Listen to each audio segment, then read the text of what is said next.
Sa isang panayam, ibinahagi ni Lisandro na dahil sa pagsusugal at pagdodroga niya ay tinalikuran na siya ng kanyang pamilya at ng komunidad niya.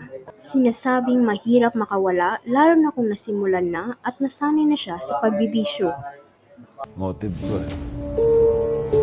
Gamit ko sa bahay na hubos. Binenta ko po. Rep. Pati ref? Lahat po, wala nga natira sa akin. Pati yung kuryente ng bahay namin, binenta ko.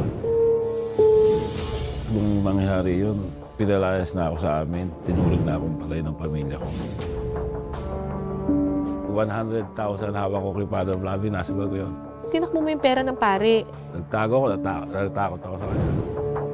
Galit ako sa Panginoon, o sa lahat, sa mundo.